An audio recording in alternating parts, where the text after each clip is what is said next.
to Once Upon a Page. Today we are going to discuss the favorite books we've read so far this year.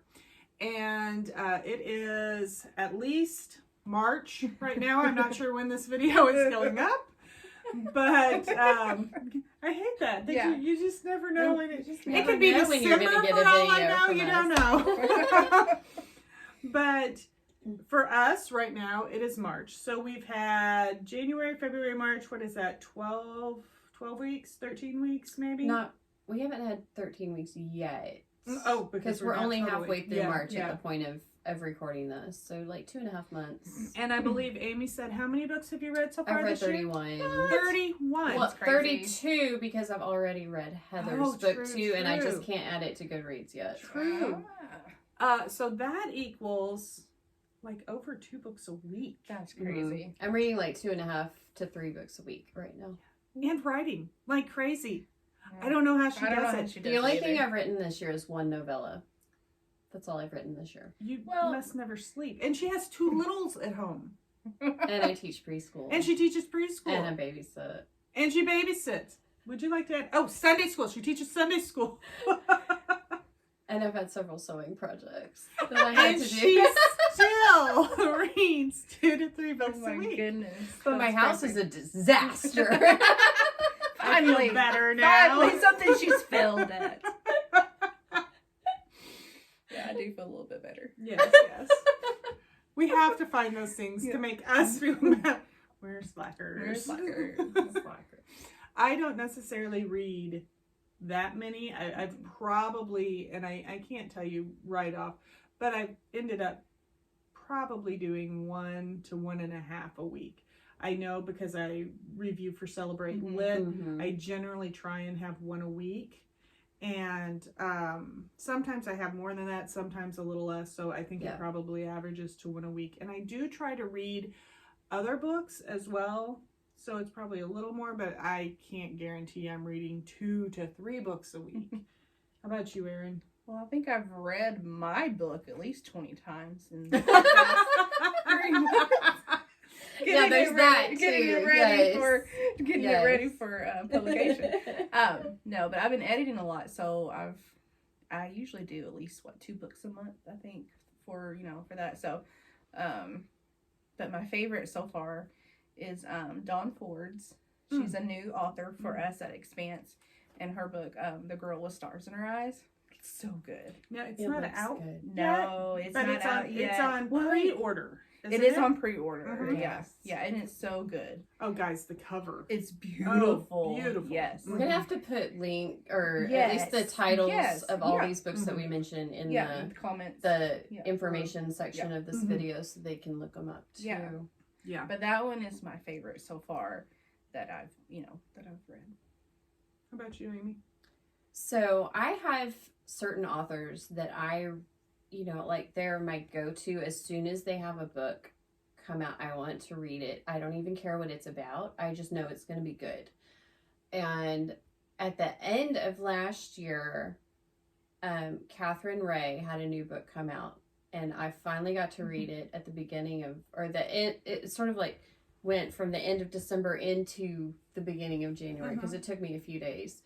But it's called The London House. And it's sort of like a split time where half of it's in the past and half of it's in the future, except all the past stuff is in letters and diaries and journals and stuff.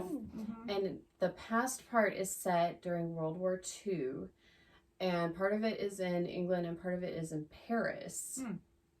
And it's about this girl who is a spy for the British, and her twin sister who is still at home, and their letters and stuff back and forth, and how they were in love with the same guy. And then in the present part is one of their relatives in the current time who never knew any of this had happened. She thought the girl who was the spy had died as a child because nobody would talk about her, because they didn't know she was a spy. They thought that she had deserted to the Germans.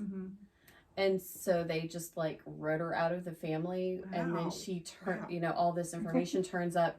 And so it was so good. Like, I love stuff like that. And then Rosanna M White is another one of my favorites, and she just had a new one come out recently, and I just looked up the title. It is To Treasure an Heiress, and it's the second in her series, and they're set on the Isles of Scilly. I'm probably pronouncing that wrong, but it's Scilly, and they are just south of England. Like, they're part of England, but they're close to Cornwall. So this was set in the 1900s, and it involves pirates and treasure hunting and stuff like that. So that was a lot of fun, and I just caught myself like laughing out loud at certain parts. And books that made me do that, I'm like, yes, I want to read more. And she has another one coming out later this year, so I'm super excited. And then my other favorite one for this year so far, I mean, I've had several that I've really liked, but these are my favorites. But this one is by Patti Callahan, and it's called Once Upon a Wardrobe. And it's a beautiful story where this college student at Oxford, her little brother is very ill, and all he wants is for her to go ask C.S. Lewis where Narnia came from. And so she incorporates some of the stuff that she had already researched about C.S. Lewis, because she's the one that wrote Becoming Mrs. Lewis, which I also loved.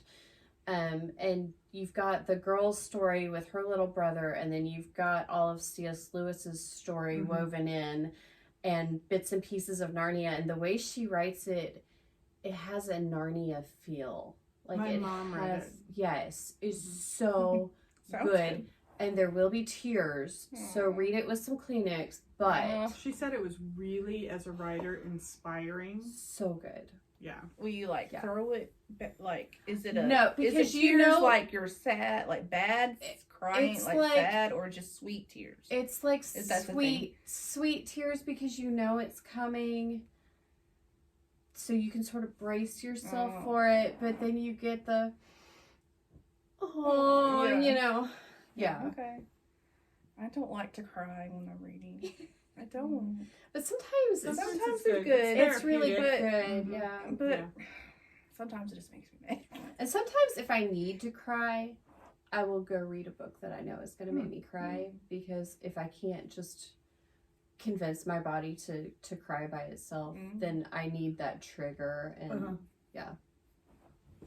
So my favorite book so far this year is one that when it came up on the Celebrate Lit review list, I jumped on it. It wasn't like, oh, I'm going to wait and turn this in later. It was, this one I'm signing up, because if I'm late and I don't get it, I'm just going to be miserable.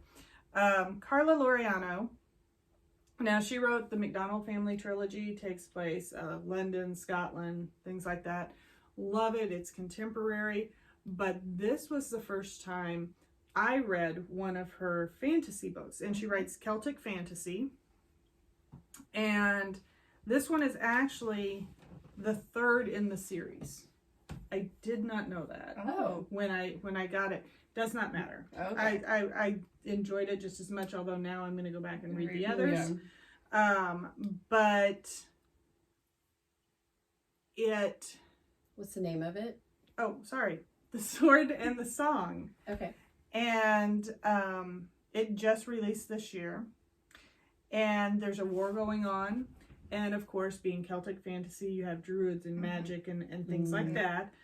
But it is just so good. And there's so many Christian principles woven in as well. Not like it comes out and says it, but there are a couple authors like her and like Morgan Busey that you can read her stuff, and as someone not faith-based, you have this really rich, awesome story. But then as a Christian, you can read it and see the Christian influence and see the Christian principles at work, and how it's kind of like an allegory almost. And Carla Loriano does that in this one as well. And it was just so rich. The descriptions and the characters and just everything going on was even the themes of the book. I love that. Just caught my attention, and I have got I in my thing it's like if I could give it more than 5 stars I would. It's one of those that like so far beyond the 5 stars that it's going to be tough for me to find another one this year that is going to beat that book. Oh wow. Yeah. Don't worry, I have some books coming out later this year. Yeah. Except for But they're not Amy's. fantasy. Amy's so. books, totally. Hey, but mine is in the speculative round. You've got that creepy scene that, you know. Yeah, and it's not all creepy. It's not there are a lot scene. of good books scene. coming out this year. Yeah. There are. Yeah. And so if you would like to tell us your favorite book, we would love to hear about it because we are always looking for another great read. It may be an author we know. It may not. It doesn't matter. Just drop that in the comments. We'd love to hear from you. Yep. And if you can like our videos, subscribe, share them with a friend. Let them know, hey, these people are talking about favorite books and these books sound awesome. So here you go. Here's this video. We would really appreciate it. And we will see you next time. Bye. Bye.